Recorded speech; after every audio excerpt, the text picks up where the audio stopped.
Que nós já vimos como funciona o neurônio, a gente pode passar para uma rede neural simples, que tem duas entradas, dois neurônios numa camada oculta e um neurônio na camada de saída.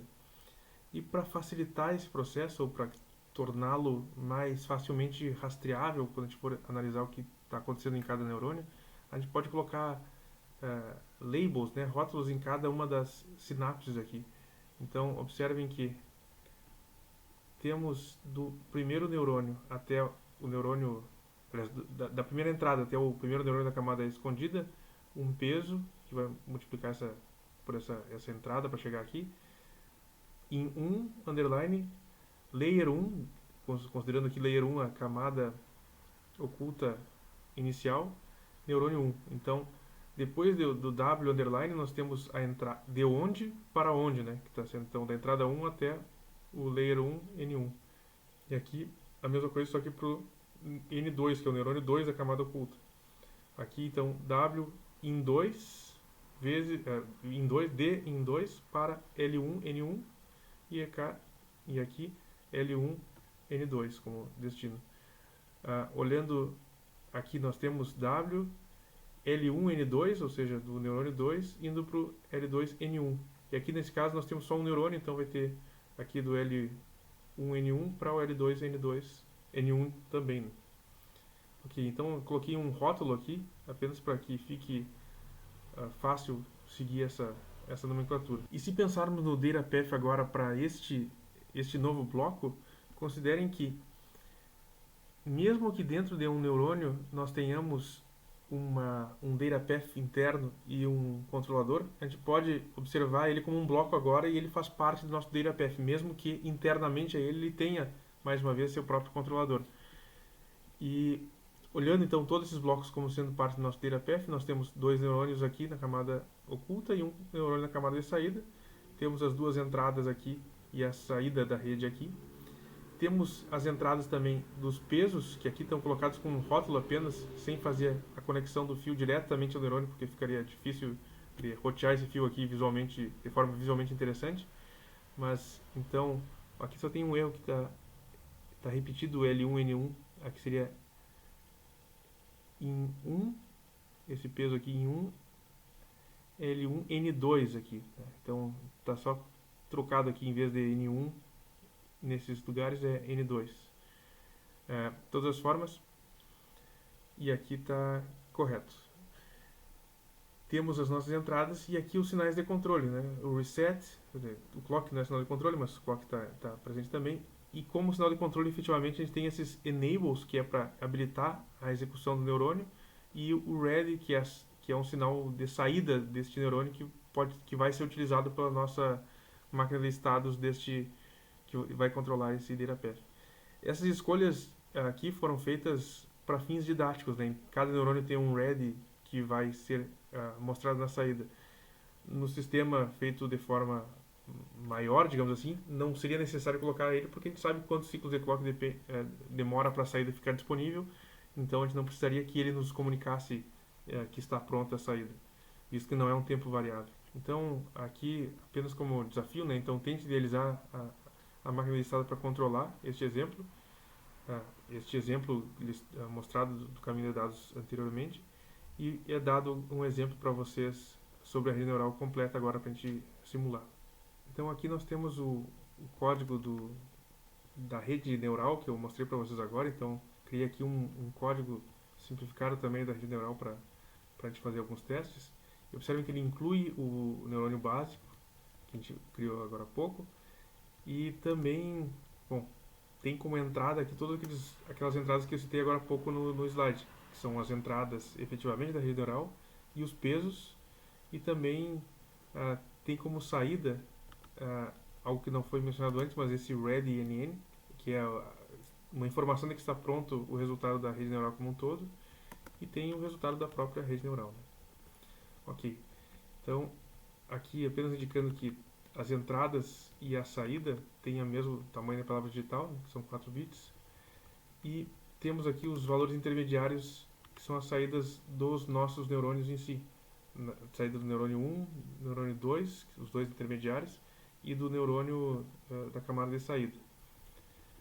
aqui não está coincidente com o valor, quer dizer, o valor do neurônio de saída não está coincidente com o valor da saída da rede de forma geral, porque foi colocado um registrador adicional no caminho. Ok. Então, no DataPath nós temos aqui os nossos 3 neurônios colocados com suas conexões, a lógica do reset colocada aqui e a máquina de estados efetivamente que tem apenas 2 bits. Observem que nessa máquina de estados, como está posta aqui, existe uma não idealidade aqui, ele não vai funcionar apropriadamente, porque ele está no estado 0 inicialmente e só vai sair daqui se esse ready L2 N1 for habilitado, ou seja, estiver disponível a saída. Mas se vocês olharem como é montado aqui de forma gráfica, né, essas conexões, pelo menos se for como está posta aqui, este ready L2 N1 vai acontecer de forma muito precoce se esse enable L2 N1 estiver disponível, estiver habilitado desde o começo. Por quê? Na hora que está habilitado, ele vai começar a fazer as operações, mas as entradas ainda não estão consolidadas para ele começar a fazer as operações com ela. Logo, uma alternativa seria conectar este ready aqui de saída de um dos neurônios, de qualquer um dos dois, para o enable, de forma que ele esteja habilitado a fazer essa operação apenas se algum dos neurônios, no caso os dois vão acabar simultaneamente, então qualquer um dos neurônios da camada anterior estiver já com sua etapa concluída. E observem que é isso que eu fiz aqui efetivamente. O neurônio 2 tem no que seria a posição do seu enable a saída do ready do neurônio da camada anterior, mais especificamente do neurônio 1 da camada anterior. Enquanto os outros neurônios que estão na camada oculta estão sempre habilitados neste enable. Claro, eles poderiam ficar desabilitados no segundo momento, já que não vão ser mais necessárias suas operações, ou se a gente quiser fazer de forma com pipeline, podem ficar sempre habilitados efetivamente.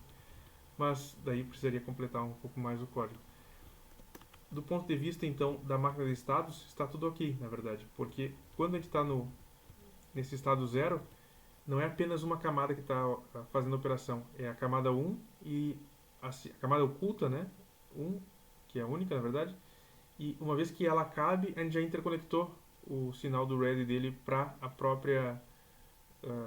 o próprio neurônio da camada 2, ou de saída, na verdade, e aí ele já faz a operação e assim que completa, ele habilita esse ready L2, N1, e aí sim vamos para o estado de saída, que é, olha, coloca a saída da rede neural à disposição, né, atualiza ela, na verdade, e informa que está pronto a operação.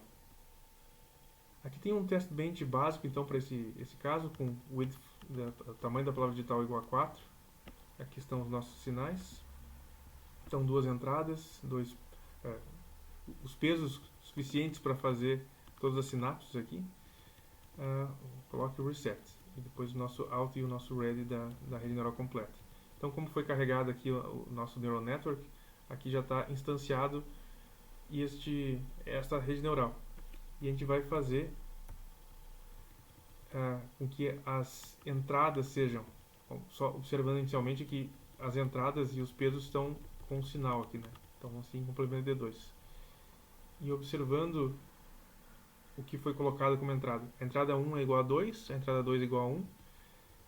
Peso, cada peso tem um valor aqui, mas a gente arbitrou que apenas 2 deles tivessem peso diferente de 0. O que conecta em 1 até o L1N1 e o do L1N1 até o L2N1. Bom, então o reset vai ter aqui, começa em 0, depois vai para 1 e volta para 0. E as entradas em si vão permanecer constantes, apenas o clock vai ficar variando. Então, depois vamos monitorar aqui então esses sinais de saída. Executando o código, então, né, executando a simulação do Verilog, observem que o ready, depois de um estado inicial indeterminado, assim que o reset aconteça, ele vai para 0. E, ignorando os valores aqui, enquanto ele não está habilitado, apenas considerando no momento em que ele está efetivamente com ready igual a 1, observem que a saída, que antes era indeterminada, foi para 4. E assim permaneceu, né, visto que nós não trocamos o valor das entradas e só mantivemos ela nesse estado. Observem, analisem depois as entradas, e as funções e vejo se está de acordo com o que seria esperado. Pessoal, agradeço a presença de vocês na aula de hoje e nos vemos em breve. Isso aí.